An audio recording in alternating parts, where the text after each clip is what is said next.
ओम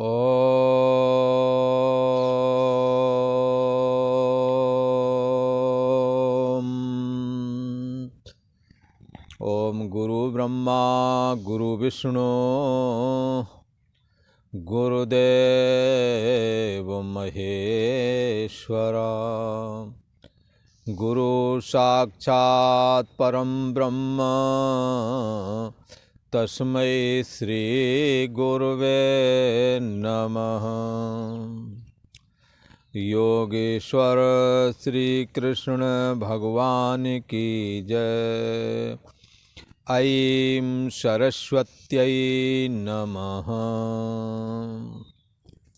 ओम शांति शांति शांति।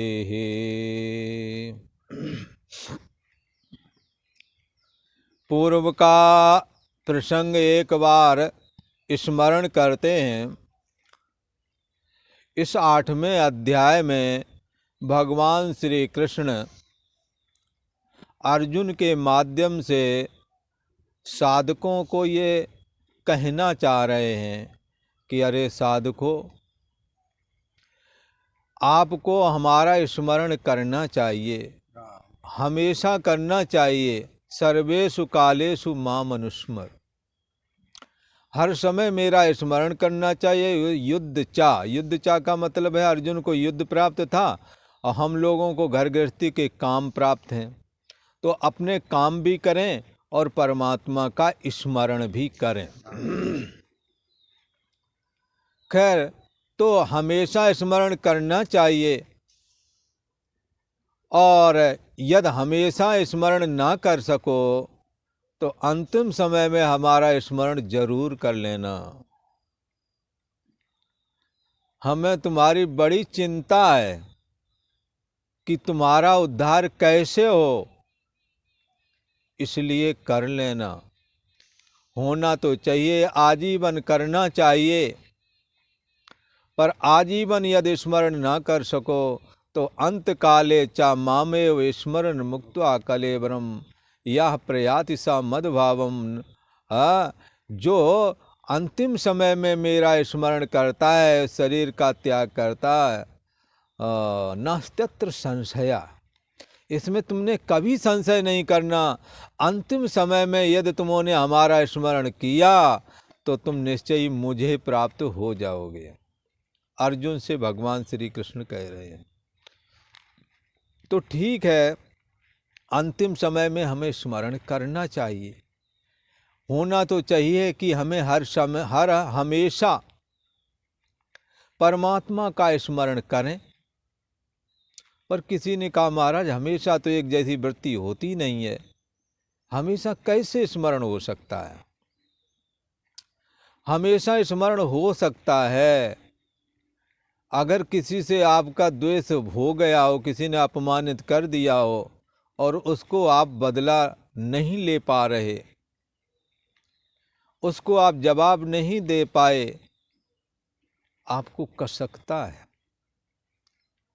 आपको दिन में तो याद रहती ही है, रात में भी रहती है। बैर प्रीत नहीं दूरे दुराए, इसी प्रकार से प्रेम यदि हमारे जीवन में परमात्मा के प्रति प्रेम हो जाए तो ये संभव है। जिसका परम ब्रह्म परमात्मा श्री कृष्ण से प्रेम है, उनको माला जपने की जरूरत नहीं, स्मरण हो ही जाता है। जिन्हों का भगवान के चरणों में, जिन्हों के हृदय में भक्ति का निवास है भगवान की,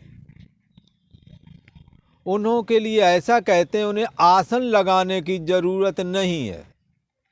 कोई कहे तो ना लगाना चाहिए क्या, ऐसा कहना चाहते हो क्या? तो ऐसा नहीं कहना चाहता हूं।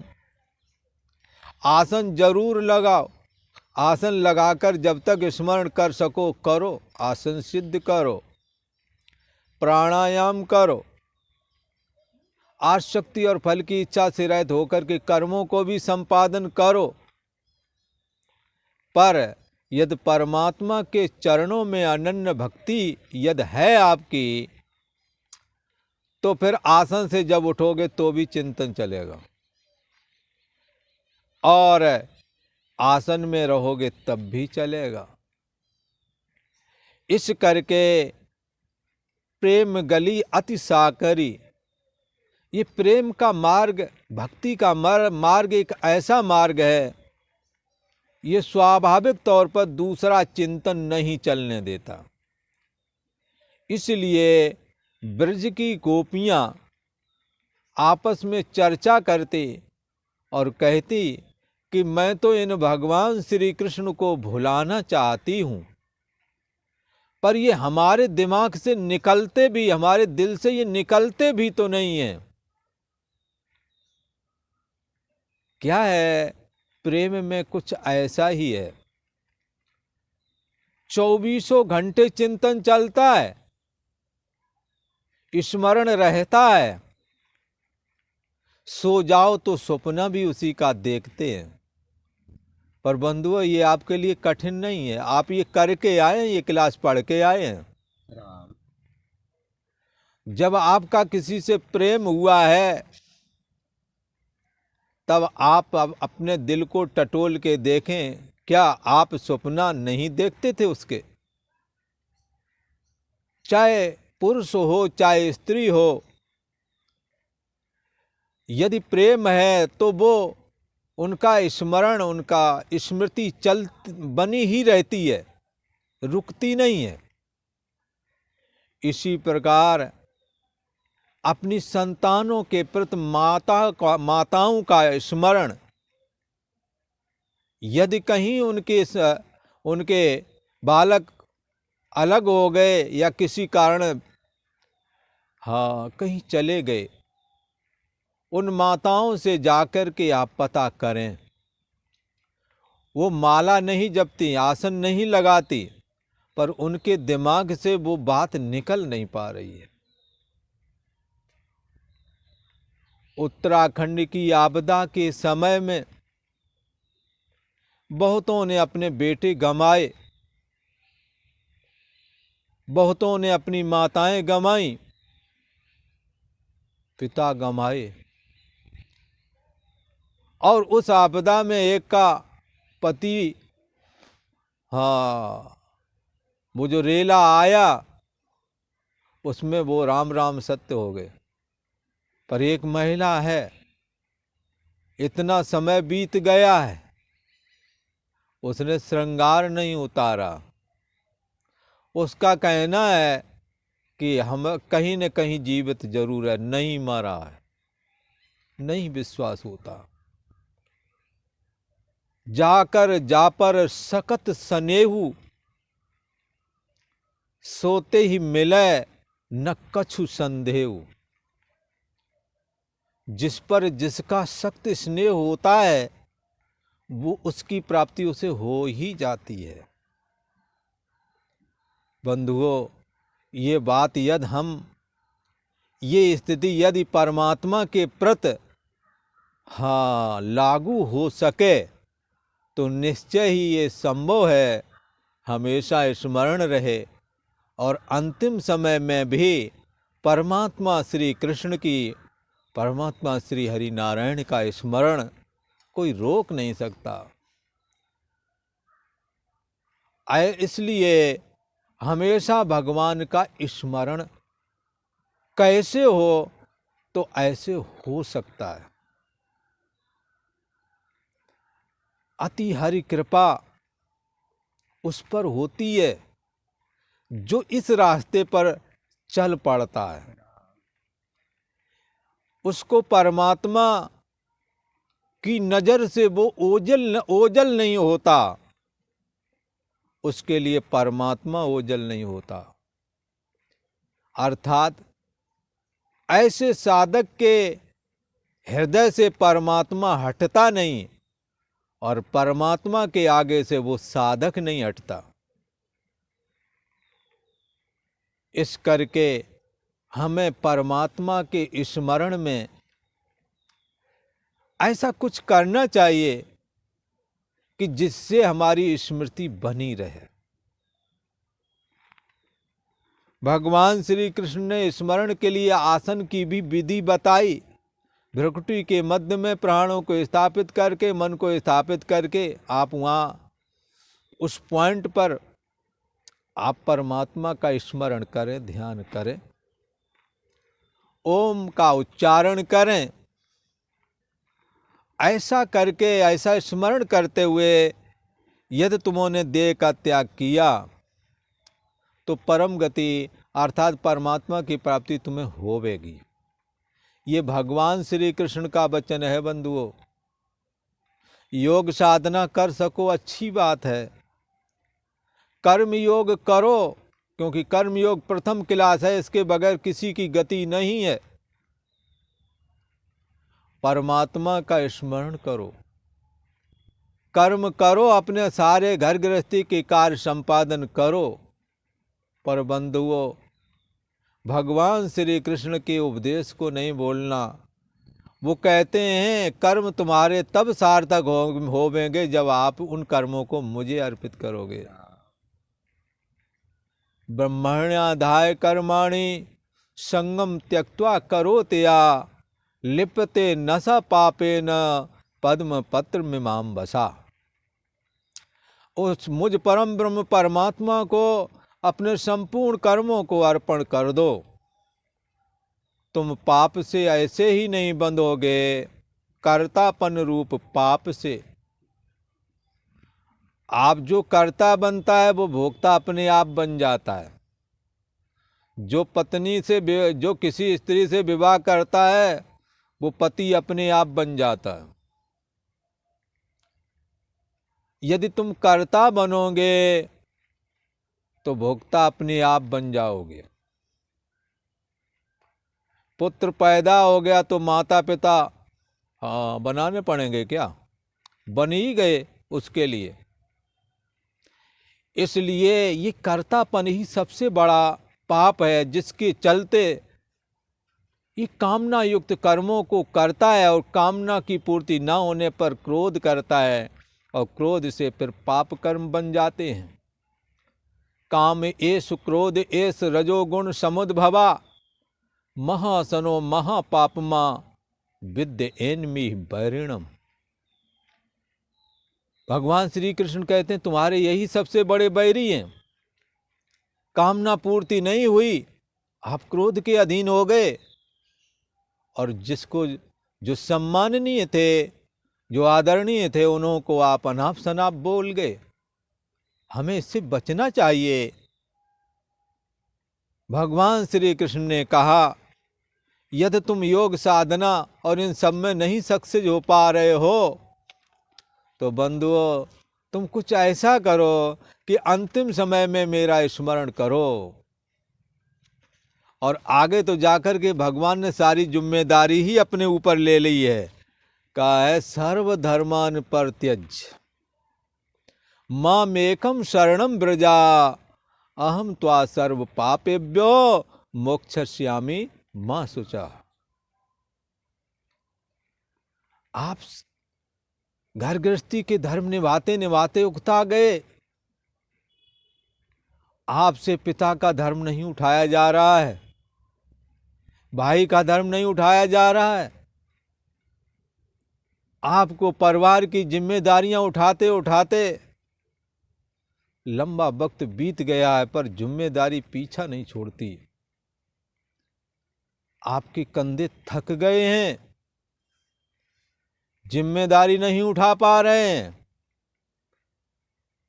आप सर्वधर्मान, ये कर्तव्य रूप धर्म करते करते सारा जीवन निकल गया। न तीर्थ जा सके, न कोई धर्म कर्म के लिए पैसा कहीं दे सके, न किसी की सेवा के काम आ सके,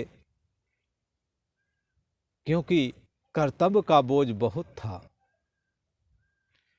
कईयों ने कर्तव्य का बोझ उठाने के लिए भाई बंधुओं का, माता पिता बुजुर्ग आदि के दायित्व निर्वहन करने के लिए शादी विवाह नहीं किया। ऐसे लोग अपने को हाँ, आते जाते हैं अपने पास। लगता है इनका त्याग हमसे बढ़ के है। इन्होंने अपने माता पिता की वजह से शादी नहीं की। उन्हें लगा यदि मैंने विवाह कर लिया, कई लड़कियां हैं जिन्होंने अपने माता पिता के लिए विवाह नहीं किया। ये जिम्मेदारी का बोझ, ये कर्तव्य कर्म रूप धर्म यदि नहीं निभाते उठाने से अब नहीं उठाया जा रहा है आपसे। सर्वधर्मान परित्यज, छोड़ दो इन्हें, परमात्मा के भरोसे छोड़ दो, सब होवेगा। सर्वधर्मान परित्यज्य माम एकम शरणम विजा। आप जो कर सकते हो करो, भगवान की शरण हो जाओ। हे प्रभु, अब तो हमारे से जितना हो सकता उतना करूंगा, पर अब नहीं होता, हार गया। माम एकम शरणम व्रजा, मेरे एक शरण आ जाओ। मां अहम त्वा सर्व पापेभ्यो, संपूर्ण पापों से मुक्त कर दूंगा। ये जितने भी तुम्हें कर्तव्य लगते हैं, जितने भी कर्तापन लगता था, ये कर लेता, वो कर लेता, ऐसा नहीं कर पाया, वैसा नहीं कर पाया, मोक्षयिष्यामि, मैं इनसे मुक्त कर दूंगा तुम्हें। और अंतिम समय में मेरा स्मरण कर लेना। मद स याति मद भावम, वो मेरे भाव को प्राप्त हो जाएगा, इसमें तुमने संशय नहीं करनी। भला ऐसा कोई वचन कौन कह सकता है? भगवान श्री कृष्ण के अलावा और ऐसा कोई नहीं बोल सकता। ये सारा जगत क्षणभंगुर और दुखालय कहा गया है, दुखों का घर। अशाश्वतम, सदा रहने वाला नहीं है, चाहे भले ही वो ब्रह्मलोक क्यों ना हो। सारी सृष्टि दिख रही है ये, और ये दिखने वाली सृष्टि रोजाना हम जब सोते हैं तो देह इंद्रिय और देह जगत इंद्रियां जाकर के मन में लीन होती हैं, और मन जाकर के साक्षी आत्मा में लीन हो जाता है। जगत का सोने वाले पुरुष के लिए अत्यंत अभाव सुसुप्ति में लगता है। महाप्रलय में भी बंधुओं, ये जो सोने वाली प्रलय, ये ईश्वर की प्रेरणा से प्रारब्ध के अनुसार रोजाना हम देखते हैं। ये माया का व्यष्टि रूप जो मन है, उसमें सारा जगत समा जाता है, और मन जाकर के साक्षी आत्मा में लीन हो जाता है, लेसा अविद्या की सहित। पर महाप्रलय के समय में ये मन का समष्टि रूप जो माया है, संपूर्ण जगत एक साथ मरता है, तो सबका मन इंद्रियां जाकर के माया में लीन होती हैं, और माया जाकर के, या प्रकृति कहो या प्रधान कहो, ये जाकर के इसमें लीन होते हैं सब, और ये जाकर के परम ब्रह्म परमात्मा में लीन हो जाती है। महाप्रलय में सभी देवता भी अपनी उपाधि का त्याग करके चैतन्य वपुः सत्तात्मक हो जाते हैं, निर्गुण निराकार हो जाते हैं। और जब पुनः सृष्टि रचना होती है ब्रह्मा जी के दिन में, जब दिन प्रारंभ होता है, तो उसी अव्यक्त माया से पुनः इंद्रियां, मन, देह और जगत खड़े हो जाते हैं। और जब रात्रि का समय आता है, तो वो समय प्रलय का होता है, ब्रह्मा जी शयन करते हैं, तो सारा देह और जगत उसी में लीन हो जाता है। जब जागते हैं तो उसी से सारा जगत निकल आता है। ऐसा कहा, भूत ग्रामा सा एवायम भूत्वा भूत्वा प्रलीयते। इस संपूर्ण भूत प्राणियों का समूह इसी प्रकार से प्रकट हो करके लीन होता रहता है। लीन हो गया फिर प्रकट हो जाता है, जब तक के आत्म संस्तम मना कृत्वा, जब तक ये जीव भाव चैतन्य आत्मा में सदा सदा के लिए लीन नहीं हो जाता, तब तक ये प्रकट होना और लीन होने वाला काम, हाँ दूसरी भाषा में कहें भाई बार बार जन्म लेना, बार बार मरना, ये सिलसिला बंद नहीं होता। ये जो भाव हम देख रहे हैं, देह और जगत वाला भी एक भाव है, सुसुप्ति में लीन हो जाता है। और स्वप्नावस्था वाला भाव मानसिक भाव है। हाँ जी, ये जागृत अवस्था वाले देह और जगत स्वप्ने में लीन हो जाते हैं। स्वप्ने वाला जो मानसिक भाव था वो सुषुप्ति में लीन हो जाता है। तो वो स्वप्ने वाला भाव था। सुषुप्ति में कुछ भी ना जानना, ये कारण अविद्या वाला भाव, मन की कारण अवस्था, ये भी भाव, कुछ भी ना जाना को जाना, ये भी एक भाव है। तीन ही अवस्थाएं, इन तीनों अवस्थाओं का अपना अपना भाव है। जागृत अवस्था में देह और जगत का भाव स्थूल भाव है। स्वप्न अवस्था में देह और जगत ऐसे ही दिखते हैं, पर वो भाव मानसिक भाव है, सूक्ष्म भाव है। स्थूल भाव की अपेक्षा सूक्ष्म भाव कुछ श्रेष्ठ माना जाता है, पर स्थूल और सूक्ष्म भाव का भी अंत सुषुप्ति में हो गया और कुछ ना जानना रूप जड़ता वाला भाव दिखने लगा। ये भी एक भाव है। जागृत वाले भाव से की अपेक्षा स्वप्न वाला भाव अब बहुत गहरे में है। उससे भी गहरे में सुषुप्ति वाला भाव है, जो जिसकी जानकारी कुछ भी ना जानना के तौर पर हुई। ये तीन प्रकार के भाव हम और आप रोज देखते हैं। केवल देह और जगत वाला स्थूल भाव ही हम सब लोग एक दूसरे के देखते हैं, पर स्वप्न वाला भाव आंतरिक भाव है, मानसिक भाव, ऐसे हम और आप नहीं देख सकते। पर सुषुप्ति वाला भाव उससे भी आंतरिक है, जिसकी अभिव्यक्ति सीधी सीधी साक्षी आत्मा के द्वारा होती है, कुछ भी ना जानना। पर भगवान श्री कृष्ण कहते हैं, ये जो भाव तुम जानते हो, इन भावों से अलग एक और भाव है। ये भाव परम ब्रह्म परमात्मा वाला भाव, जो इन तीनों का आश्रय और प्रकाशक है, जिसके आश्रय से जागृत, स्वप्न और सुषुप्ति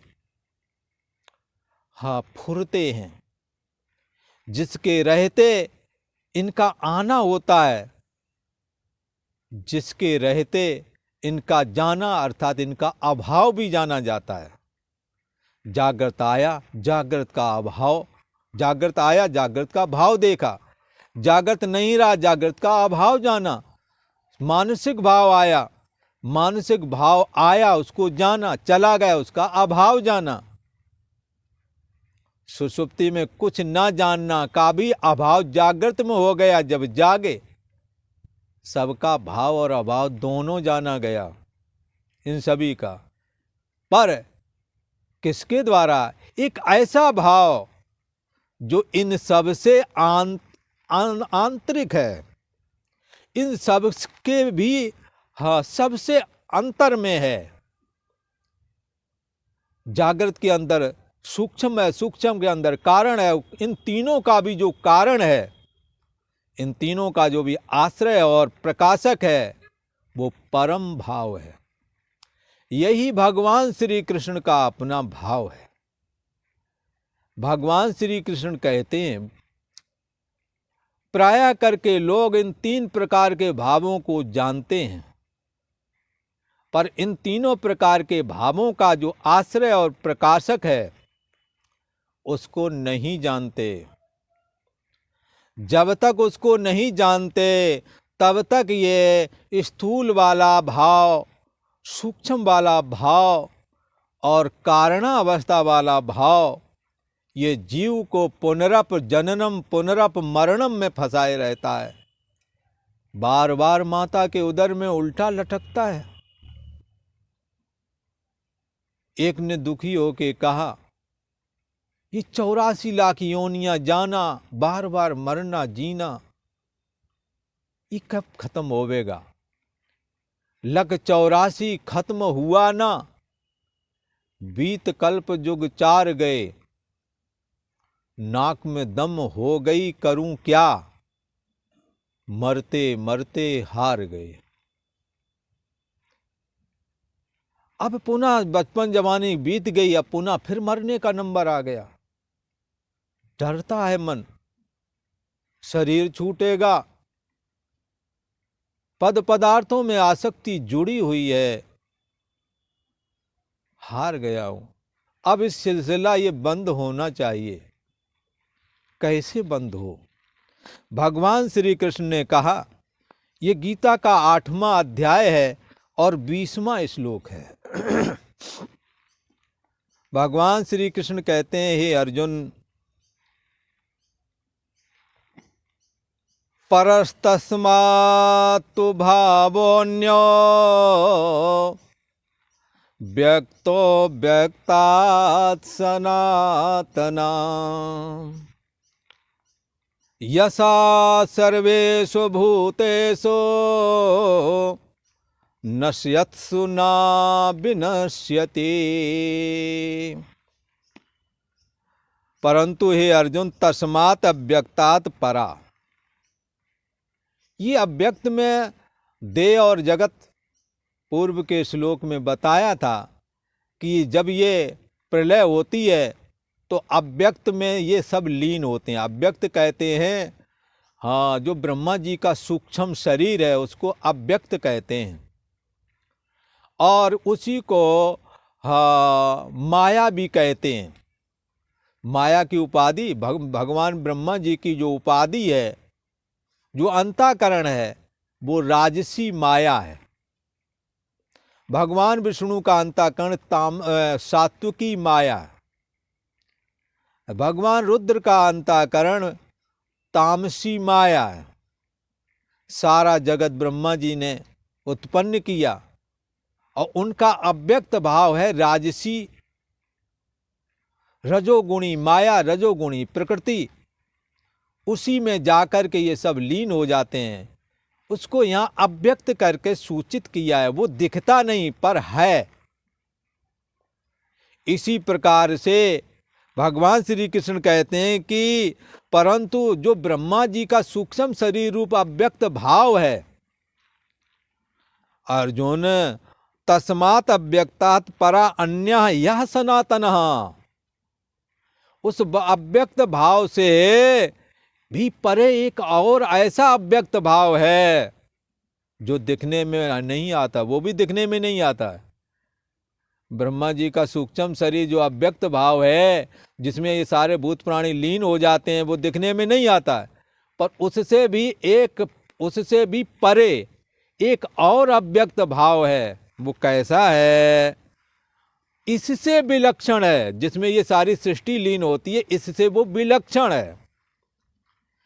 उस अव्यक्त भाव से भी परे, जिसमें सारी सृष्टि लीन होती है, दूसरा विलक्षण एक और भाव है। वो कैसा है? यह सनातना, जो सदा रहता है। इस अव्यक्त का अंत हो जाता है। ब्रह्मा जी के निर्गुण निराकार जब ये उपाधि अपना त्यागेंगे और जब निर्गुण निराकार हो जाएंगे तो ये अव्यक्त भाव खत्म हो जाएगा। पर वो भी जा करके उस अपने वाले अव्यक्त भाव से परे जो सनातन वाला अव्यक्त भाव था, जो भगवान श्री कृष्ण का अंतर्यामी रूप है, उसी में जाकर के लीन होते हैं। इस ब्रह्मा जी वाले अव्यक्त भाव से भी अति परे दूसरा, हाँ, अत्यंत विलक्षण जो सनातन अव्यक्त भाव है, जो भगवान श्री कृष्ण का अंतर्यामी रूप है, जो हमारी और आपकी बुद्धि देश का आश्रय और प्रकाशक है, जो हमारी बुद्धि देश का साक्षी है,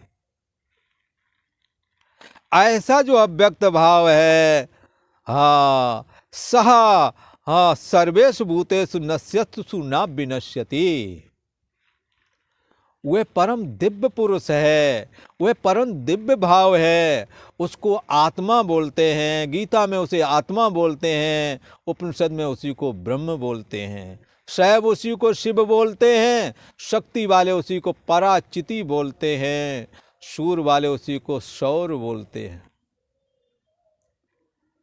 सदाशिव वाले उसे शिव तत्व बोलते हैं। भगवान श्री कृष्ण कहते हैं कि जो वो ब्रह्मा जी वाला जो अव्यक्त भाव है, उससे भी परे दूसरा विलक्षण जो सनातन अव्यक्त भाव है, हाँ, वह परम दिव्य पुरुष है, वह परम दिव्य भाव है। हाँ, वो सबका अंतर्यामी है। वह कैसा है? सर्वेषु भूतेषु नश्यत्सु, संपूर्ण भूत प्राणियों के नष्ट होने पर भी ना विनश्यति, उसका नाश नहीं होता है। ऐसा भाव है वो। यही भगवान श्री कृष्ण का अंतर्यामी भाव है, इसी में यही उनका निज भाव है। इसी के लिए आगे भगवान श्री कृष्ण कहेंगे आगे वाले अध्याय में, अहम आत्मा गुडाके सर्वभूताशय स्थिता, अहमादिश्च मध्यम चा भूता नामन्त्यो चा। मैं आत्मा हूँ, संपूर्ण भूत प्राणियों के बुद्धि देश के पीछे रहता हूँ। देखो, बुद्धि और मन अव्यक्त है, देखते नहीं, इससे भी परम अव्यक्त आत्मा है। भगवान श्री कृष्ण क्या कहते हैं, एक बार स्मरण करते हैं। परंतु तस्मात् अव्यक्त परः अन्यः या सनातनः अव्यक्ता भावा। परंतु हे अर्जुन, उस अव्यक्त भाव से भी अति परे दूसरा विलक्षण जो सनातन अव्यक्त भाव है, सह वह परम दिव्य भाव है, वह परम दिव्य पुरुष है, जिसको अंतर्यामी आत्मा बोलते हैं। यह सर्वेषु भूतेषु नश्यत्सु, संपूर्ण भूत प्राणियों के नष्ट होने पर भी नष्ट नहीं होता, ऐसा कहा। और आज इतना ही। ओम शांति शांति शांति।